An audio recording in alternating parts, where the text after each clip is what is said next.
मंदिर में दर्शन करने जाओगे तो प्रसाद तो चढ़ाना ही पड़ता है। दिल्ली के बवाना स्थित जे कॉलोनी में रहने वाले साजन जब ये कहते हैं तो वो किसी श्रद्धा या आस्था की बात नहीं कर रहे, वो उस कीमत की बात कर रहे हैं जो यहाँ के परिवारों को अपनी पहचान साबित करने के लिए चुकानी पड़ रही है। ले जाता है, लेके उल्टा सीधा सवाल पूछते रहता है, उल्टा सीधा सवाल पूछते, जब नहीं बोलते तो वो मुखबरों के कहने पे फ़ोन में वो पता नहीं क्या पूछते रहता है और फिर इधर मारते भी रहता है। यही है इनके काम। पहले वाला जो लेके गया था वो मार उड़ के तो कान के पर्दे उर्दे फाड़ दिए, तो दवा पानी किया तो ठीक हो गया। और ये वाला ले गया तो थोड़ा बहुत इधर उधर गर्म कर दिया और कहता है साले तू बांग्लादेशी है। मैंने कहा सर सब कुछ बोल लो, ये मत बोलना। और क्या कहूँ, और कुछ कहने का हमारे पास है ही नहीं।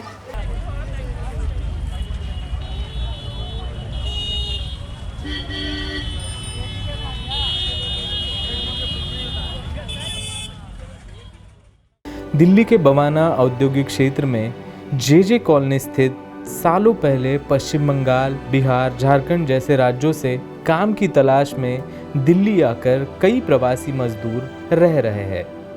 यहाँ रहने वाले इन परिवारों के मुताबिक उनके पास भारतीय नागरिक होने के सारे सबूत है। Aadhaar card, voting card, ration card, दशकों पुराने ज़मीनों के कागज़, अपने बच्चों के स्कूल के सर्टिफिकेट और यहाँ तक कि पासपोर्ट भी इनके पास है। लेकिन पुलिस के लिए इन कागज़ों की कोई कीमत नहीं है। वो तो उल्टा सीधा पूछता किया, तुम बांग्लादेशी है, मुँह बनने बताया, कार्य तुम बांग्लादेशी। हम बोले हम बांग्लादेशी नहीं है, हम बोले झारखंड का है। बोले नहीं तू झूठ बोल रहा, तुझको पाकिस्तान भेज देगा, बांग्लादेश भेज देगा, ऐसा बोल रहा था। फिर हमारा कागज़ तो कुछ देखा है, देख के बताया ये कागज़ तो पैसा से भी बांधता था। हम बोले तुम पैसा से बना के देखो, हमको ज़मीन का कागज़ है। फिर हमारा हुआ ये 5-7 छाती बिठाए। फिर हमारा हुआ गांव में जाके मुखबिर लोग भी चेक कराया हमको। गांव में जाके जो ये कोर्ट का कागज़ भी है वो भी देखा, तो भी हमको छोड़ा नहीं। फिर शाम को 7 बजे हमको छोड़ा। दिल्ली का बवाना एक औद्योगिक क्षेत्र है और यहाँ पर काम की तलाश में अलग अलग राज्यों से प्रवासी मजदूर आकर रह रहे हैं, जो अपनी आजीविका के लिए दिहाड़ी या मजदूरी का काम करते हैं।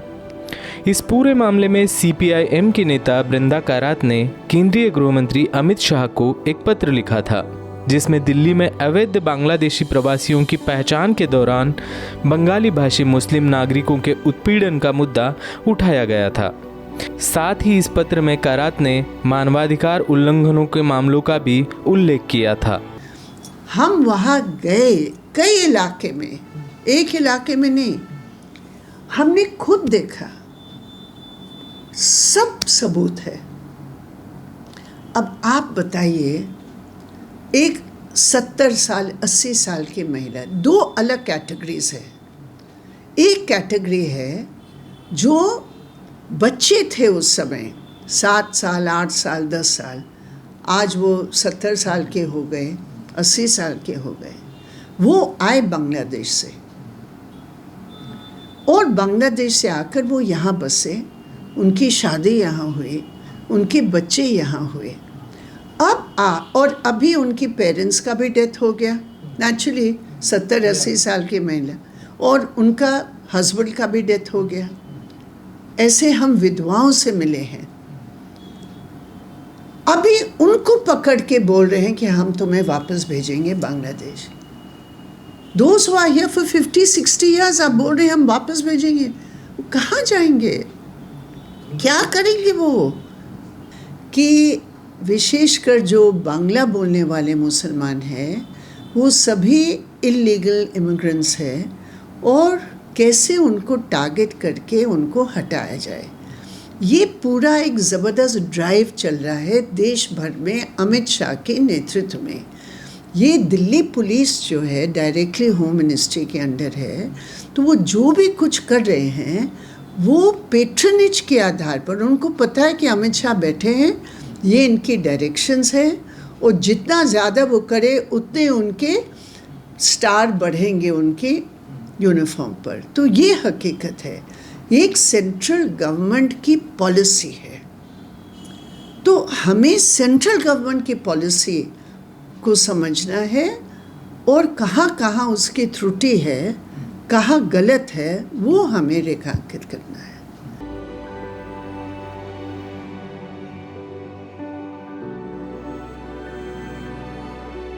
यहाँ के झुग्गी झोपड़ियों में रहने वाले इन परिवारों का कहना है कि हम भारतीय हैं, यही के रहने वाले हैं। पिछले कई सालों से लगातार यहाँ रहते आ रहे हैं और चुनाव के दौरान हम वोटिंग भी करते आ रहे हैं, लेकिन फिर भी दिल्ली पुलिस हमें बांग्लादेशी बताकर हमसे पूछताछ करने को बुलाती है और 2-3 दिनों तक थाने में रखती है। यह सिलसिला लगातार चलता आ रहा है। कभी इधर से आ रहे, कभी उधर से आ रहे, सबको परेशान कर रहे हैं, आके किसी को नहीं जीने दे रहे। क्या बोलता है? आके कहते हैं, आके को बोलता कुछ नहीं, क्या चलो चौकी चलो, यहाँ से ले जाएंगे, 2 दिन 3 दिन रख लेंगे वहाँ, रख के फिर आरकेपुरम ले जाएंगे, आरकेपुरम से वहाँ से छोड़ देंगे, फिर दोबारा उठा के ले जाके भेज देते हैं। कौन है बांग्लादेश? भेज रहे हैं वो जिन लोग को ले गए, वो लोग कह रहे कि बांग्लादेश भेज दिया उनको। बचपना उनका यहाँ बीता है, 60 साल हो गया, 60 साल का है, कोई 50 साल का, तो ऐसा ठीक थोड़ी ना है। तो ऐसा थोड़ी ना होता है कि हर किसी को परेशान करा जाए। जो गलत है, जो गलत काम कर रहा है उनको पकड़ो, अब जो इंसान सही है उन्हें क्यों उठा रहे हो? हम ऐसे मेहनत कर मजदूरी करके कमाते हैं, खाते हैं, क्यों हमें दुखी कर रहे हो? चैन से जीने तो दो कम से कम। हमारा काम ये है, कवारे का काम है।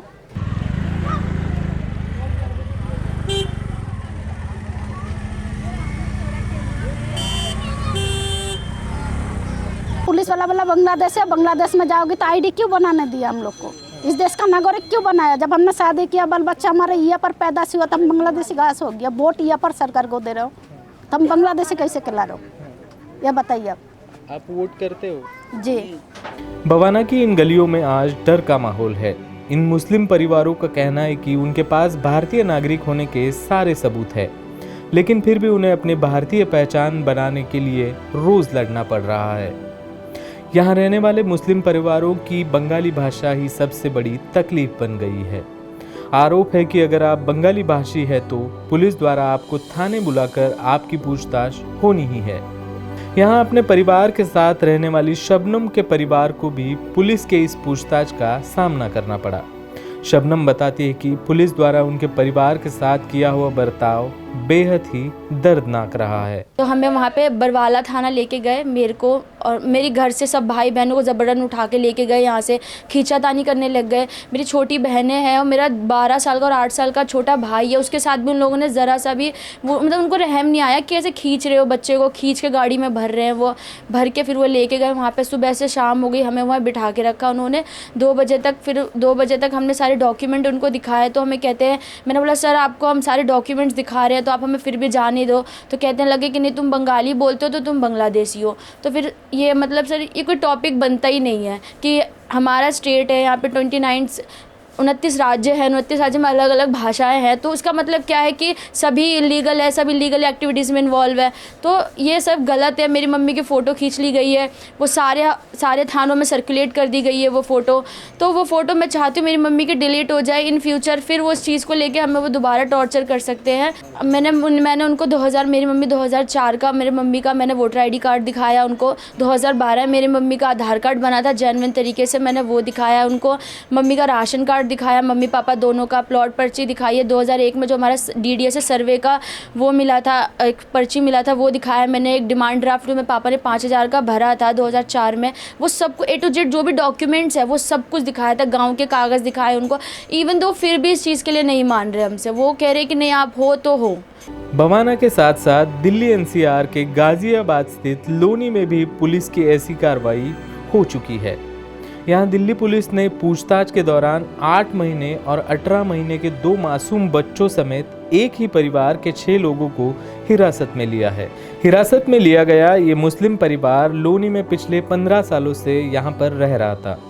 9 जुलाई की सुबह पुलिस ने उन्हें घर से गिरफ्तार किया, जिसके बाद उन्हें अवैध प्रवासी घोषित कर दिया गया है। अब लोनी में उनका घर खाली पड़ा है, क्योंकि पुलिस के डर से परिवार के बाकी सदस्य भी यहाँ से पलायन कर चुके हैं। हिरासत में लिए गए सभी 6 लोगों को फिलहाल सराय रोहिल्ला में एक डिटेंशन सेंटर में रखा गया है। इस परिवार के पास भी अपनी भारतीय नागरिकता को साबित करने के लिए आधार कार्ड, पैन कार्ड, बच्चों के स्कूल सर्टिफिकेट और यहाँ तक कि पासपोर्ट जैसे सभी दस्तावेज मौजूद है। उनके पास हर चीज़, सारे एविडेंस है। वो यहाँ पे उनके पास जो है सरकारी स्कूल के चारों बच्चों का मार्कशीट है। उन्होंने BA करा हुआ है, 10th पास है, 12th पास है, सारे सर्टिफिकेट है उनके पास। और अमेजोन में वो डिलीवरी बॉय का काम भी करते हैं। उसका एक लड़का और है, कंपनी में काम करता है। दोनों पिताजी उनके जो है बुक की छपाई जो होती है, प्रिंटिंग, वो करते हैं। और वो आज 14-15 साल से यहाँ रह रहे थे कासिम बिहार में। इससे पहले पीछे वो दिल्ली रहते थे।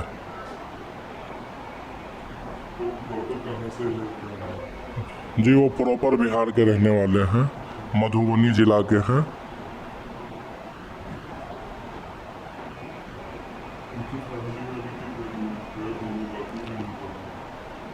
इनके फैमिली में जी सारे लोग हैं, उनके जितने भी लोग हैं इनके सारे बिहार में हैं। पूरी फैमिली इनकी, बाकी इनके रिश्तेदार वगैरह कुछ करोल बाग में हैं और कुछ यहीं कासिम बिहार में भी है। सब यहीं रहते हैं हिंदुस्तान में इनके।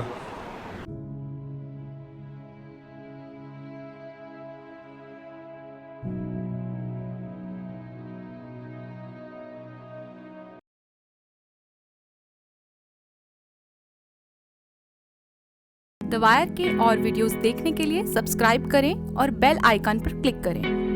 स्वतंत्र पत्रकारिता की आर्थिक मदद करने के लिए डिस्क्रिप्शन में दिए गए लिंक पर जाएं और अपनी राशि चुनें।